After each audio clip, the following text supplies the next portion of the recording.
ते कुठल्या भावनेने बोललेत किंवा काय हे आम्हाला नाही सांगता येणार, परंतु एकनाथ शिंदे साहेब स्वतः मुख्यमंत्री असताना पण जरांगे पाटील स्वतः इथे आले होते हे आपल्याला सगळ्यांना माहिती आहे।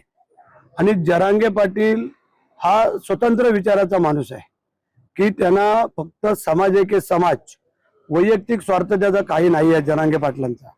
त्याच्यामुळे त्यांनी ठरवलं की बाबा आम्ही 4 महिने तुम्हाला दिलेले आहेत, 4 महिन्यात तुम्ही आमचा आरक्षणाचा विचार करावा आणि तो नाही झाला तर मग आम्ही येऊ, आणि त्याप्रमाणे ते आलेले आहेत। त्यामुळे जर कोण काय असं बोलत असेल की एकनाथ शिंदे म्हणजे त्या कोणाचं म्हणणं आहे का एकनाथ शिंदे साहेबांनी त्यांना बोलवलं मोर्चा घेऊन या म्हणून, असं नाही आहे।